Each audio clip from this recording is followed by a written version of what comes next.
Hey guys, it is Esti and Justin from Not For Long Media. If you like the video you're about to watch, be sure to like the video itself and subscribe to our channel. We really appreciate it. Enjoy the video and also don't forget to follow us on our socials at Not For Long Media on Twitter, Instagram, and Facebook.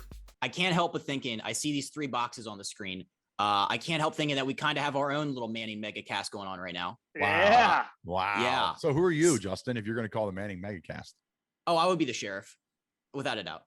Oh, wow. I put the tiny helmet on. I'll call the plays. And I don't know, comic relief. Colin, you maybe could be Eli and make fun of my big forehead. Is Kevin like Russell Wilson? Like, yeah, my third man in here. That's a pretty good third man in. That's a very rich third man, by the way. Absolutely. Yeah. If I'm on that kind of contract, I'm happy to be any role. Absolutely. So Monday Night Football, the Manning MegaCast was the story of the night. What did you think about it? And if you were creating your own Manning MegaCast, what kind of like athlete mix would you put in there? Yeah. So I loved it. First of all, big picture, I loved it. And I think that's what sports needs. I think that what's funny is I'm sure you guys have seen the college coaches film room when it's Alabama, Clemson, or I literally was just writing that down because that to me is the best. And you get to see some younger coaches in college football. You get to see different things. Like that's my favorite way to watch the game, but not everyone enjoys that. Well, not only does not everybody enjoy it, it's for us, you know. I mean, that's the thing. I was talking to our media columnist last night. Like, okay, all three of us loved it last night because it's not only is it Kyle Bowler anecdotes, but it's Peyton saying Derek Carr is not setting his feet, all that stuff, right? Do my parents want to watch this stuff? I actually don't know the answer. Like, my parents have no idea what's going on. Like, they know who Peyton and Eli are, obviously, and Russell is, obviously. But I don't think that they're sitting there being like, oh, I got to hear this Kyle Bowler anecdote. And that's why I'm intrigued to see the ratings over the long term is what happens then. Is there still a need for the traditional booth and stuff like that for more casual viewers? There's a reason why like 60 million people watch the AFC title game or the NFC title game when it's a big game.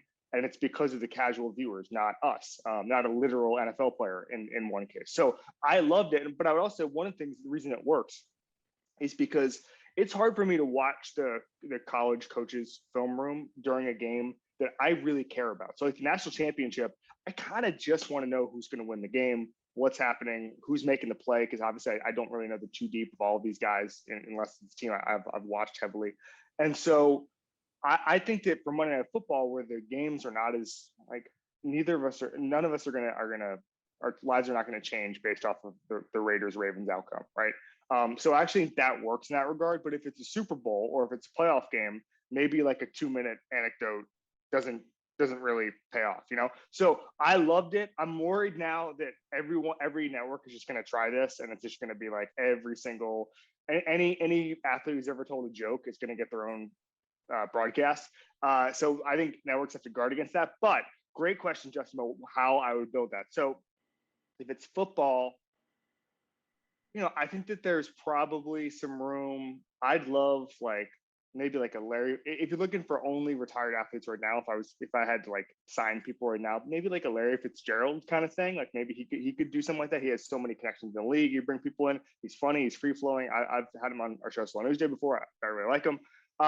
But I would look to other sports more. Like the one thing that makes so much sense, if we're talking about slow pace and just kind of you're able to tell a 10-minute story that goes nowhere, look at golf. Like maybe like a Phil Mickelson in 5 years. Like who's not watching the US Open Phil cast where he's just sitting in San Diego or Arizona or whatever, and he's got a beer and he's just telling stories about these guys and how much money he won gambling from them. So people I guess baseball's been doing this a couple of times. No shots to baseball, but it's funny that no one's noticed that baseball's been doing this for the past 5 years.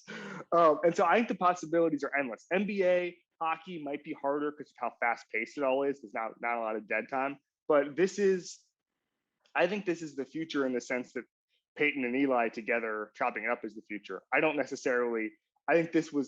you have to have a Peyton or Eli for this to work.